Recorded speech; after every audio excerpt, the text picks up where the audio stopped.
Meeting बुलाई है, इसमें क्या जनता के मुद्दे हैं, क्या व्यापारी के मुद्दे हैं, क्या आप कुछ अवगत करा सकते हो उसमें?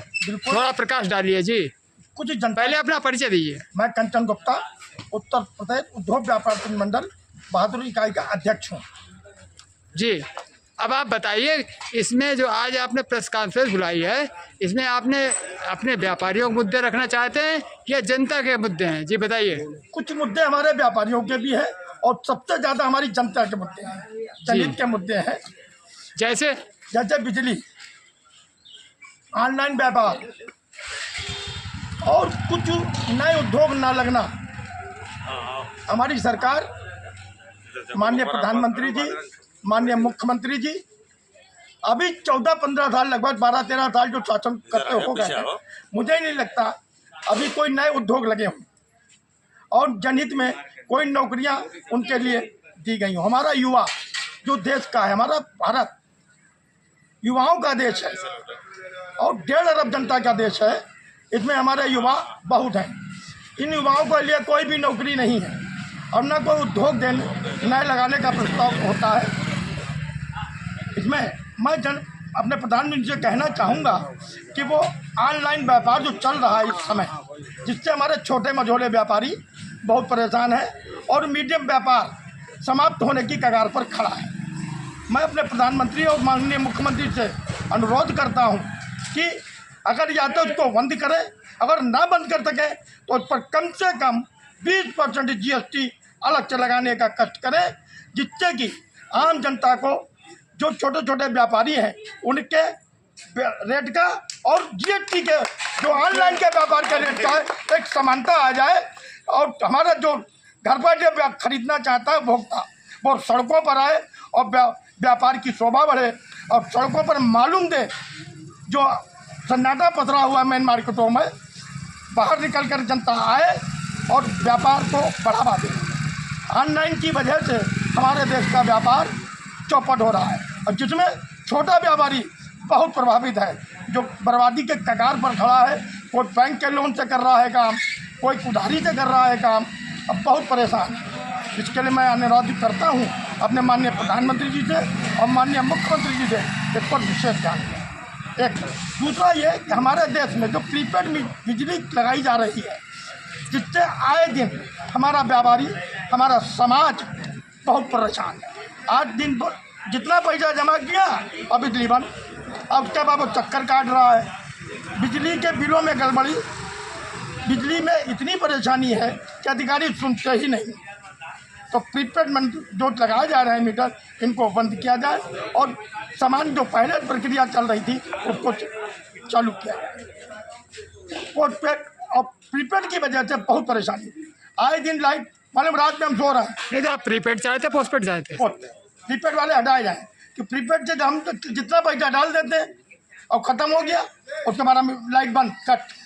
नहीं, कई व्यापारियों का कहना है कि मीटर यही रखे जाएं, उनको पोस्टपेड कर दिया जाए। ये भी तरीका ठीक है, तो अगर प्रीपेड को जगह पोस्टपेड कर दिया जाए तो ज़्यादा, मगर जनहित में जनता का उत्पीड़न ना हो, जनता का दोहन ना हो, क्यों जनता बहुत परेशान है।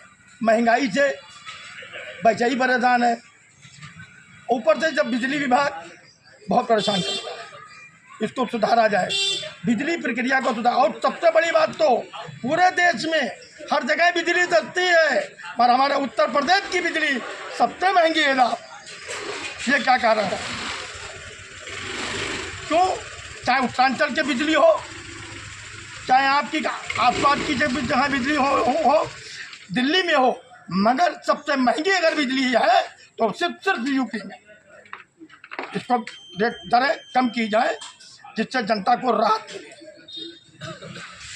और बैंकों को जो पेंशन दी जा रही है, इस पर कोई बात नहीं होती। विधायक और सांसद, इनको पेंशन देने का क्या मतलब है? मतलब क्या है? व्यापारी रात दिन मेहनत कर रहा है, जूझ रहा है, मगर उसके लिए कोई व्यवस्था नहीं। और हमारे विधायकों को और सांसदों को भत्ता, पेंशन इतनी सुविधाएं दी जा रही हैं जो जन सेवक ना हो करके जनता के पैसे का आनंद ले रहे हैं। अच्छा, इस पर आप क्या प्रकाश डालेंगे? जो एक हमारा नियम है 60 साल में सर्विस से रिटायर कर दिया था, लेकिन MP MLA जो हैं वो 70-75 हो जाते हैं, क्यों नहीं रिटायर? इस पर आप क्या प्रकाश डालेंगे? होना चाहिए। अगर बिल्कुल सही मुद्दा है, एक सीमा तय होनी चाहिए। जब हमारे यहाँ सरकारी के विभागों में 60 से 62 साल की आयु रिटायरी है, तो उसको इनके लिए क्या है कि 100 साल का 80 साल में भी इन्हें विधायकी चाहिए, इन्हें सारी सुविधाएं चाहिए।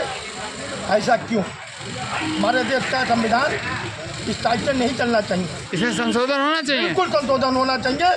क्यों कि जब हमारे सरकारी कर्मचारी रिटायर कर दिए जाते हैं 60 से 62 के बीच, तो इनको भी लड़ने का अधिकार समाप्त होना चाहिए।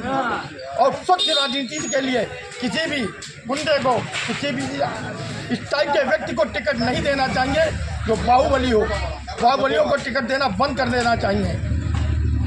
बाहुबलियों को टिकट देने से समाज में संदेश अच्छा नहीं जाता। अच्छा, ये जो जनता की समस्या वर्तमान में चल रही है, गैस की किल्लत, पेट्रोल की समस्या भी आ रही, जगह जगह देखा जा रहा है, इस पर आप क्या कहना है? जो युद्ध की वजह से अभी जो ईरान और नहीं, आपके प्रधानमंत्री तो कह रहे हैं कि ऐसा कुछ नहीं है, कोई कमी नहीं है, लेकिन फिर ऐसा क्यों धरातल पे रिफाइंड भी महंगा दिखा रहे हैं, वो क्या नाम आपके निरमा भी महंगा हो रहा है? क्या निरमा भी विदेश से आता, ईरान से आता? या प्लाईवुड भी विदेश से आती है? प्लाई फैक्ट्रियाँ तो यहीं लगी हैं, ऐसा क्यों? प्रधानमंत्री जी से मैं फिर कहना चाहूँ, जो हमारे देश में महंगाई है इस पर कंट्रोल करना चाहिए।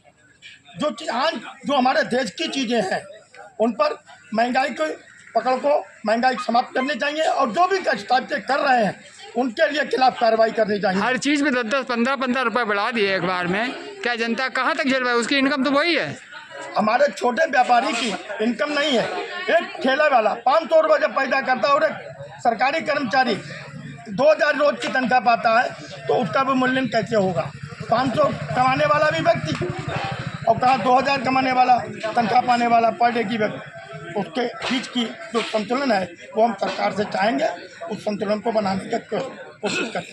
क्यों आम जनता में छोटा व्यापारी, ठेला व्यापारी, फल व्यापारी, सब्जी व्यापारी बहुत परेशान है। जो 100, 200, 400, 500 कमाता है, उसके लिए इस महंगाई में जीना बहुत कठिन है, बहुत मुश्किल है। तो मैं अपने प्रधानमंत्री और योगी आदित्यनाथ मुख्यमंत्री से तो निवेदन करूंगा कि इन छोटे छोटे व्यापारियों के लिए सुविधाएं बढ़ाने की कोशिश।